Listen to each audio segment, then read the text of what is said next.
श्री शिवाय नमस्तुभ्यम। हर हर महादेव। आप सभी दर्शकों का मेरे चैनल में स्वागत है। श्री शिव भक्त शिव महापुराण कथा परतवाड़ा में चल रही है और कथा का समय है 9:30 बजे से तो 12:30 बजे तक और यह कथा 7 दिवसीय कथा है। और आज की कथा में गुरुजी ने महत्वपूर्ण जानकारी और उपाय बताए हैं और एक उपाय बहुत ही विशेष है अक्षय तृतीया का। कभी आपके जीवन में कभी समस्या बहुत ज़्यादा है और वो समस्या से आप बाहर नहीं निकल पा रहे हैं तो गुरुजी ने एक उपाय बताया है और गुरुजी ने आज की कथा में दुर्जेश्वर महादेव के नाम का एक नया उपाय बताया है। तो ये सारे उपाय हम आपको आज के वीडियो में बताने वाले हैं। आप हमारा वीडियो अंत तक ज़रूर देखिएगा। आप हमारे वीडियो में पहली बार आए हैं तो चैनल को सब्सक्राइब भी ज़रूर कर दीजिएगा। कमेंट में हर हर महादेव भी ज़रूर लिख दीजिएगा।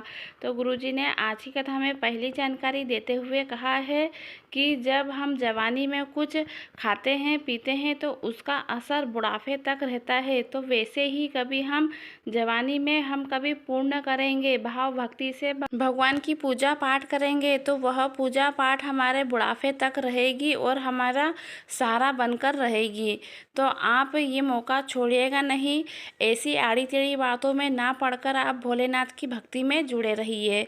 और अगली जानकारी गुरुजी ने कहते हुए कहा है कि कभी आप कहीं पर सफ़र कर रहे हैं और कभी एकांत में कभी एकांतेश्वर महादेव का ओटला दिख गया, एकांतेश्वर महादेव दिख गए तो एक कलश जल आप ज़रूर अर्पित करें। और कभी नहीं भी दिखे तो आपको क्या करना है, किसी भी वृक्ष के नीचे लिंग आकृति नुमा एक शिवलिंग तैयार कर लीजिए और उसके ऊपर आप एक कलश जल अर्पित कर दीजिए। कभी आप ऐसा करते हो तो आपके जीवन में सारी समस्याएं खत्म हो जाएगी और आपको आनंद की अनुभूति होगी। अगली जानकारी देते हुए हमारे गुरुजी ने कहा है कभी आपके जीवन में बहुत ज़्यादा समस्या है, दर्द है और आप उससे निकल नहीं पा रहे हैं तो बस आप एक कलश जल भोलेनाथ के ऊपर अर्पित करना प्रारंभ कर दीजिए। और जो भोलेनाथ के ऊपर जल बहकर नीचे की ओर गिरता है उस जल से आप अपने मस्तक पे 3 रेखाएं खींच लीजिए, त्रिपुण बना लीजिए। आपके जीवन में कभी विपरीत रेखा भी होगी, कभी आपके जीवन में सुख लिखा भी नहीं होगा तो भोलेनाथ आपके जीवन में सुख प्रदान करेंगे और आपका जीवन भी सुखमय बीतेगा। कभी आपके जीवन में आपके हाथों में आपके मस्तिष्क पर आड़ी टेढ़ी रेखाएं है तो वो रेखा भी सही हो जाएगी। अगली जानकारी देते हुए गुरुजी ने कहा है कि कभी आपको या फिर आपके परिवार को दुकान पर किसी ने बुरी बाधाएं कर दी है या फिर कुछ कर दिया है, बांध दिया है तो आपको डरना नहीं है। महादेव है, महादेव जिसके साथ में है उसका कोई भी कुछ नहीं कर सकता है। सिर्फ आपको क्या करना है, एक कलश जल भोलेनाथ के ऊपर अर्पित कर देना है और वही जल आपको झेल कर लेके आना है और अपने घर में अपनी दुकान में उसका छीटन कर देना है। जिस दुकान में जिस घर में भोलेनाथ का जल छीटन किया जाता है उस घर में कोई भी कुछ नहीं कर सकता, चाहे वो एड़ी चोटी का जोर क्यों ना लगा ले। जो व्यक्ति पूजा पाठ करता है, भोलेनाथ की साधना करता है और भोलेनाथ के ऊपर चढ़ा हुआ जल अपने घर के अंदर छीटन करता है उस व्यक्ति का कुछ भी नहीं कोई बिगाड़ सकता। तो आप ये अवश्य करें। और आज का नया उपाय, आज की कथा में गुरुजी ने एक नया उपाय बताया है। दुर्जेश्वर महादेव का नाम लेकर ये उपाय करना है। ये उपाय करने मात्र से आपके जीवन की सारी समस्याएं खत्म हो जाएगी। कभी आप समस्याओं में घिरे हो तो उस समस्या से बाहर निकल पाओगे।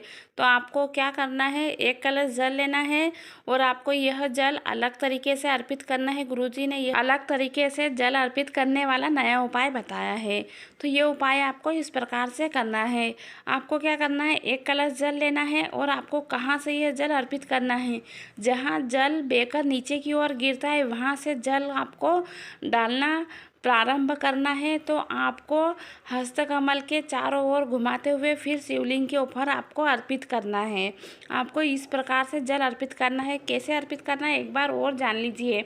जहाँ से जल बहकर नीचे की ओर गिरता है वहाँ से आपको जल डालना प्रारंभ करना है। तो माता के हस्तकमल तक घुमाकर लेके आना है और फिर शिवलिंग के ऊपर जल अर्पित करना है। इस प्रकार से आपको जल अर्पित करना है दुर्जेश्वर महादेव का नाम लेते हुए। बस आप ये उपाय करते हो तो आपके जीवन की सारी समस्याएं खत्म हो जाएगी और धन वैभव संपदा आपके घर में हमेशा विराजमान रहेगी। और 10 मई को है अक्षय तृतीया। अक्षय तृतीया पर किए जाने वाला एक बहुत ही विशेष उपाय लेकर आए हैं, जो हमारे पूज्य गुरुजी द्वारा बताए गए उपाय है, वही उपाय मैं आपको बता रही हूँ। गुरुजी ने कहा है कि 10 तारीख को अक्षय तृतीया है। अक्षय तृतीया के दिन भोलेनाथ को सत्तू का भोग अवश्य लगाए और आप सत्तू का दान भी अवश्य करें। कभी आप अक्षय तृतीया के दिन सत्तू का भोग लगाते हो तो इससे आपके घर में पूरे वर्ष माता लक्ष्मी की विशेष कृपा बरसती रहेगी। धन संपदा की कभी कमी नहीं आएगी, अन्न की कमी नहीं आएगी, वंश वृद्धि होगी और आपका घर सुख समृद्धि से हमेशा भरा रहेगा।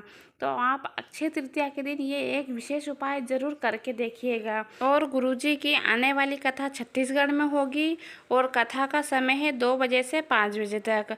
और जो अभी कथा चल रही है उसका समय है 9:30 बजे से तो 12:30 बजे तक। तो चलिए, आज की कथा की जानकारी और उपाय आपको कैसे लगे? अच्छे लगे तो वीडियो को लाइक ज़रूर कर दीजिएगा, कमेंट में हर हर महादेव ज़रूर लिख दीजिएगा। और अभी तक कभी आपने हमारा चैनल सब्सक्राइब नहीं किया है तो हमारे चैनल को सब्सक्राइब ज़रूर कर लीजिएगा। हर हर महादेव, जय बम बोले।